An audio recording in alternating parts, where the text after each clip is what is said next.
Important of content. तो ये आज का टॉपिक है। सोचिए उस टाइम के सिनेरियो को कि जब आपने ना जो अपना लास्ट जो आपका सर्च था किसी ऑनलाइन प्लेस पे, चाहे आप क्रोम हो, कोई ब्राउजर, किसी ब्राउजर पे, किसी भी मतलब प्लेस पे ऑनलाइन आपने कुछ सर्च किया और उसको आपने कैसे खोजा? With the help of what? Content. आपने उस पर्टिकुलर जो आपका पर्टिकुलर लास्ट सर्च था उसको उसके थ्रू आप रिडायरेक्ट हुए होंगे किसी ब्लॉग पे, किसी वीडियो पे, या किसी प्रोडक्ट डिस्क्रिप्शन, कुछ टाइप का कंटेंट। ठीक है, इन सबको कहते हैं, अगर सिंपल सी बात बोले तो, कंटेंट। ओके, तो कंटेंट ना एक ब्रिज होता है बिटवीन द यूजर एंड क्या, किसी यूजर के प्रॉब्लम का सॉल्यूशन के बीच में। ओके, तो इसीलिए ना कंटेंट को हम क्या कहते हैं? किंग। तो हम कुछ टॉपिक्स थोड़ा ना कंटेंट के ऊपर हम थोड़ा डीप में जाने वाले हैं, प्रैक्टिकल भी इंप्लीमेंट करेंगे, बहुत कुछ देखने वाले हैं। ठीक है, तो उससे पहले मैं कुछ, आपने कभी सोचा है कि आपने कभी भी अगर कंटेंट से रिलेटेड अगर कहीं पे किसी आपने कोई ब्लॉग पोस्ट देखा हो, कोई वीडियो देखा हो, कुछ भी रिसर्च किया हो कंटेंट राइटिंग से रिलेटेड, ओके, या कंटेंट से रिलेटेड, तो ना वहां पे एक बात तो कही जाती है, क्या? कि कंटेंट इज किंग। किस फील्ड में? एसईओ की फील्ड में क्या है कंटेंट? किंग है, राजा। तो ये क्यों कहते हैं, इसको हम अंडरस्टैंड करेंगे कुछ क्या स्टेप्स के साथ या कुछ पॉइंट्स के साथ। ओके, तो जो हमारा पहला स्टेप या पॉइंट जो भी आप कंसीडर करना चाहो, कंटेंट आंसर्स यूजर इंटेंट। आपको इस टॉपिक से, इस पॉइंट से ना थोड़ा एक आइडिया मिल गया हो कि ये कहना क्या चाहता है। क्या कहना चाहता है कि जो सर्च इंजन की जो प्रायोरिटी होती है कंटेंट से रिलेटेड, वो क्या करता है? वो आंसर्स प्रोवाइड करता है किसके? यूजर के क्वेरी के। ठीक है, एक सिंपल सी लैंग्वेज बताऊं मैं इसको। तो सर्च इंजन क्या करता है? जब कोई यूजर कोई क्वेरी वहां पे सर्च करता है, ठीक है, तो सर्च इंजन क्या करता है? कंटेंट की प्रायोरिटी के हिसाब से क्या करता है? कंटेंट को डिस्प्ले करता है यूजर के सामने कि हाँ भाई, ये वाला कंटेंट अभी ठीक ठाक चल रहा है, सबसे आगे चल रहा है, तो मैं इसको इस पोजीशन में रखना चाहूंगा। सपोज करो फर्स्ट पोजीशन में रख दिया, मैं इसको थोड़ा इससे डाउन है, सेकंड पोजीशन में रख देता हूं। इस तरह से क्या करता है सर्च इंजन कंटेंट से रिलेटेड क्या प्रायोरिटीज चेक करता है। ठीक है, मैंने एक सिंपल सा एग्जांपल दिया, अगर आई थिंक आपको समझ आ गया हो। ठीक है, मैं कोशिश कर रहा हूं बिल्कुल बेसिक में आपको एक्सप्लेन करने की, ताकि ना अगर आप बिगिनर भी हो तो ज्यादा प्रॉब्लम ना है। ठीक है, तो सपोज करो, तो देखो अब आप सोचो यार, हम इस टाइप के क्वेश्चंस, ओके, इस टाइप के क्वेरीज को कैसे जनरेट कर सकते हैं? ठीक है, जो यूजर सर्च करेगा, जो यूजर का इंटेंट होगा, तो उस तरह की क्वेरीज को जनरेट करने के लिए और साथ में उस टाइप के सॉल्यूशन को जनरेट करने के लिए, कंटेंट की बात करूं, ठीक है, कंटेंट में क्वेरी, कंटेंट में सॉल्यूशन। ओके, तो इस टाइप के कंटेंट और क्वेरी को जनरेट करने के लिए हम कुछ एआई टूल्स का यूज कर सकते हैं, जैसे कि मैं दो नाम लेता हूं। ठीक है, पहला चैट जीपीटी, ठीक है, सेकंड कॉपी.ai। ओके, तो ये ना आप इनका यूज कर सकते हो, बहुत ही अच्छी चीज है। लेकिन ना हम आई थिंक इसी मॉड्यूल में समझने वाले हैं कि हाँ, अगर आप कंटेंट लिखवाते हो किसी एआई टूल से, तो उसको ना आप क्या कहते हैं, ह्यूमनाइज कैसे करोगे, मतलब जो ह्यूमन टोन होता है ना, उस लैंग्वेज में कैसे कन्वर्ट करोगे, ताकि यार किसी को पता ही चले, मतलब किसी को पता ही चलेगा कि ये जो कंटेंट था ना वो एआई ने लिखा है। ठीक है, अब सेकंड जो हमारा पॉइंट है वो क्या कहता है कि जो कंटेंट है ना, वो हेल्प करता है सर्च इंजन को अंडरस्टैंड करने के लिए आपके वेबसाइट से रिलेटेड। आपने अपने वेबसाइट पे जो कंटेंट प्रोवाइड कर रखा होगा, आई थिंक वो ब्लॉग हो सकता है, वो अबाउट अस, कुछ भी आप मतलब डिस्क्रिप्शन जो आपने मतलब बेसिकली जो कंटेंट प्रोवाइड कर रखा होगा अपनी वेबसाइट पे, ठीक है, बहुत कुछ हो सकता है। कॉन्टैक्ट अस में जो कंटेंट है, होम पेज पे जो है वीडियो, इमेज, जो भी आपने कंटेंट प्रोवाइड कर रखा है, देन उसके बाद जो आपके ब्लॉग्स हैं, जो आर्टिकल्स हैं, वो सारे कंटेंट को हम क्या कर सकते हैं, वो सारे कंटेंट कहलाएंगे जो आपके वेबसाइट में। ठीक है, सर्च इंजन क्या करता है? आपके उन कंटेंट्स को चेक करता है, देन वो समझता है, ठीक है, कि आपकी जो वेबसाइट है, बिजनेस है, कोई प्रोडक्ट है, या किस स्पेसिफिक निश से रिलेटेड है, किस टाइप की ऑडियंस को टारगेट कर रही है। ओके, तो अब आपको धीरे धीरे समझ आ रहा होगा यार, हाँ, ऐसा क्यों कहा जाता है कि हाँ, आपके वेबसाइट पे एक टारगेटेड ऑडियंस ही आनी चाहिए, और वो कैसे आती है।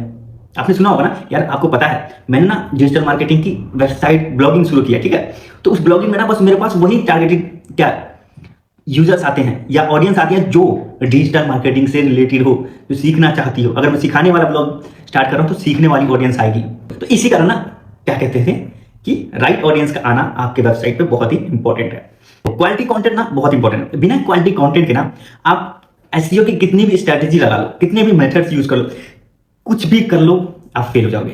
ओके, तो इन टॉपिक्स को, इन पॉइंट्स को ना थोड़ा दिमाग में बैठाओ और कंटेंट को चेक करना पहले। ठीक है, हम क्या करते हैं ना, अगर किसी क्लाइंट का काम आता है, पहले उसके वेबसाइट पे जाते हैं, उसका कंटेंट चेक करते हैं। ठीक है, एआई रिटर्न है, बाकी सब कुछ चीजें कंटेंट से रिलेटेड सारी डाटा कलेक्ट करते हैं कि हाँ, जो कंटेंट है वो मतलब यूजर फ्रेंडली है कि नहीं, एआई से रिटर्न तो नहीं है, और वो जो कंटेंट है वो क्वालिटी कंटेंट है कि बस एवं ही कुछ भी लिख दिया है। ठीक है, तो ये सब चेक करना होता है पहले।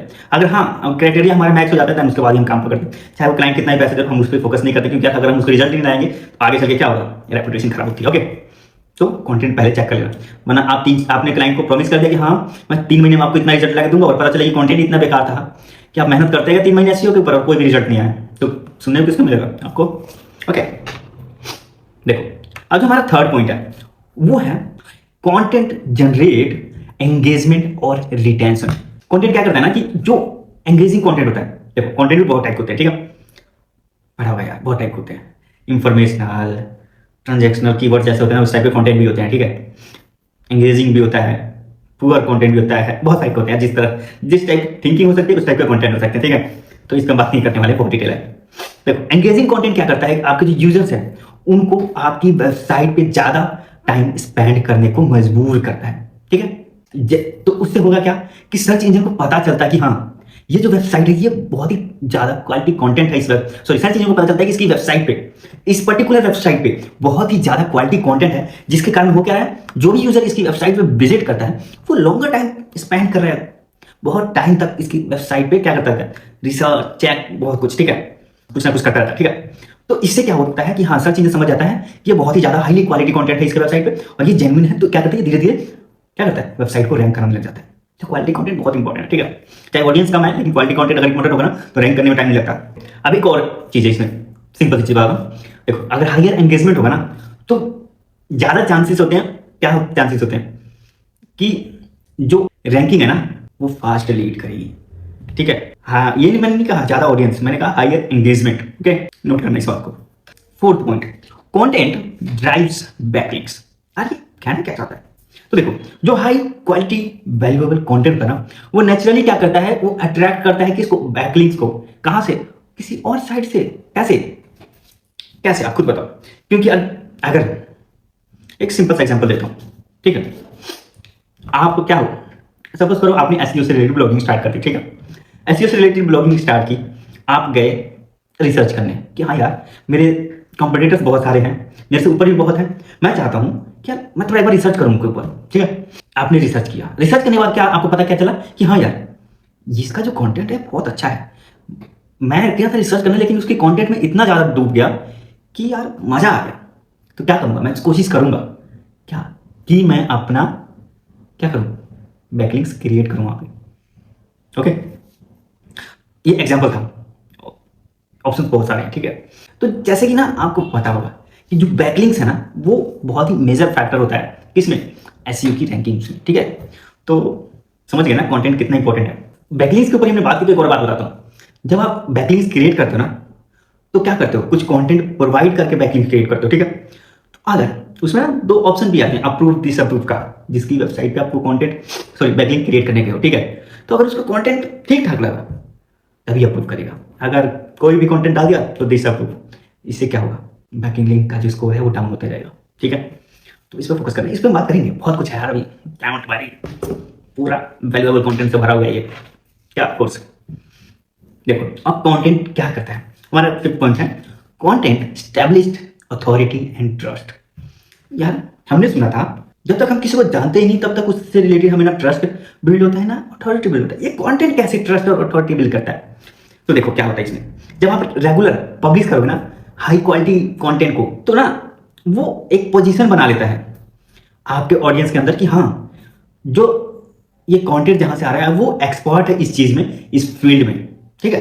तो बेसिकली आपके वेबसाइट के प्रति आपके यूजर्स का ट्रस्ट तो बन रहा है, लेकिन उनको जो पता चला कि हाँ इस वेबसाइट का जो ऑनर है जो ये कंटेंट पब्लिश कर रहा है वो हाँ यार ये जेन्युइन बंदा है और उसके पास बहुत ज्यादा नॉलेज है इस फील्ड में, तो आपको एक्सपर्ट मानेंगे, आपके वेबसाइट को एक्सपर्ट मानेंगे। तो इस तरह से क्या होता है, अथॉरिटी एंड ट्रस्ट दोनों मिलता है, बिल्ड होता है। तो एक ना पर्सनल ब्रांडिंग सर्विस होता है डिजिटल मार्केटिंग में, तो आप अगर चाहो तो कंटेंट के थ्रू ही अपनी पर्सनल ब्रांडिंग भी बिल्ड कर सकते हो। बहुत कोई क्या करते हैं, video, YouTube, Instagram, then ads, multiple चीजें करते हैं, तो आप कंटेंट के थ्रू भी कर सकते हो, ओके। ये जो कंटेंट के थ्रू जो आप brand awareness, branding, personal branding build करोगे ना, वो जो बाकी एड्स के थ्रू होते हैं उनके कन्वर्जन में ना 2x होगा, 2x है या 5x होगा हाईली। नेक्स्ट हमारा पॉइंट है कंटेंट क्या करता है, कंटेंट सपोर्ट्स कीवर्ड ऑप्टिमाइजेशन। जैसा कि आपको पता है कि कीवर्ड जो है वो फाउंडेशन है एसईओ का, ठीक है। तो कंटेंट क्या करता है, कंटेंट एक मीडियम प्रोवाइड करता है जहां पे कीवर्ड क्या हो सके, जिंदा हो सके, ठीक है, समझ आ गया भाई, है ना। देखो बिना कंटेंट के ना आप कितने भी कीवर्ड रिसर्च कर लो, ओके, कितने भी कीवर्ड रिसर्च कर लो कोई काम नहीं आने वाला यार, वो अपना काम ही नहीं कर पाएंगे। क्योंकि उनको वो मीडियम नहीं मिल रहा जिसके थ्रू वो क्या कहाँ पे पहुंचे, आपके ऑडियंस तक पहुंचे। ठीक है, जैसे कि मैंने बताया कि अगर आप चाहते हो यहाँ आप एआई के थ्रू कंटेंट को क्या कर देते हो, बिल्ड करना चाहते हो, स्ट्रैटेजिक प्लानिंग करना चाहते हो, तो उसके लिए मैं कुछ स्टेप्स बताता हूँ। ठीक है, क्या कर सकता हूँ। अगर देखो पहला स्टेप जो हमारा, अगर कंटेंट का आइडिएशन करना चाहते हो एआई के साथ, मतलब आइडिया लेना चाहते हो किस टाइप का कंटेंट होना चाहिए, तो आप चैट जीपीटी और जैस्पर यूज कर सकते हो। ठीक है, सिंपली कुछ नहीं करना, अपना टॉपिक वहां पे पेस्ट करना है और आपको एक आइडिया वो दे देगा। ठीक है, ये इंफॉर्मेशन के लिए। ठीक है, आप यूज कर सकते हो, कोई प्रॉब्लम नहीं है, आपको एक एक्सपेरिमेंटल आइडिया मिलता रहेगा। ठीक है, देन जो सेकंड स्टेप है, आप अगर चाहते हो यार मुझे कंटेंट प्लानिंग करनी है, आइडिया मिल गया, मैं चाहता हूँ प्लानिंग कर, लेकिन किसके साथ, एआई के साथ ही, तो उसके लिए आप दो और टूल्स हैं, Frase and then Surfer SEO, उसका यूज कर सकते हो। ओके, वो क्या करेगा, आप हेल्प करेगा आपको आउटलाइनिंग क्रिएट करने में। ठीक है, क्या बेसिकली किस टाइप की जो परफेक्ट आपकी कंटेंट की स्ट्रैटेजी की जो आउटलाइनिंग है वो होनी चाहिए, वो आपको क्रिएट कर देगा। ठीक है, अब आप जनरेट करना चाहते हो AI content, okay, AI generated content जो भी आप कह लो, तो उसके लिए भी कुछ टूल्स हैं, जैसे कि मैंने स्टार्टिंग में बताया था। पहला जो टूल है वो है चैट जीपीटी, देन सेकंड जो टूल है वो है कॉपी.एआई, देन एक और थर्ड टूल भी है राइटसोनिक। ये क्या करते हैं, आपको कंटेंट क्रिएट करने में, मतलब पूरा कंटेंट जनरेट करने में हेल्प करेंगे, लेकिन उन कंटेंट को कैसे इस्तेमाल करना है वो मैं आगे बताऊंगा। ठीक है, और हम जनरेट भी करेंगे कंटेंट, प्रैक्टिकली देखेंगे कि हाँ कंटेंट हमने जनरेट किया, एक ब्लॉग आर्टिकल, देन उसको कैसे हमने ह्यूमनाइज किया। ठीक है, ना ह्यूमन टोन में कैसे लेकर गए। ओके, एक बात हमेशा याद रखना, जो एसईओ ना बिना कंटेंट के क्या है, जैसे कार में जो कार है ना आपके पास बिना फ्यूल के है, मतलब बिना फ्यूल के जैसे कार नहीं चल सकती, वैसे ही एसईओ किसी काम का नहीं है बिना कंटेंट के। आप सोच रहे हैं कार का बहुत अच्छे से हम एग्जांपल लेते जा रहे हैं, पहले हमने एग्जांपल लिया था किसका, इंजन का, कुछ उसके कंपोनेंट्स का, देन अब हम उसके फ्यूल तक पहुंच गए, वाह अभी आगे भी पहुंचेंगे कार के। ठीक है, तो क्वालिटी कंटेंट ना आपका एक टिकट है, तो किसके लिए, बेटर रैंकिंग्स के लिए, हायर एंगेजमेंट के लिए एंड मोर सक्सेस के लिए, किसमें, इन योर एसईओ जर्नी। तो now let's move forward and explore how AI can help you to take your content game to the next level. आज के लिए मिलते हैं नेक्स्ट वीडियो में।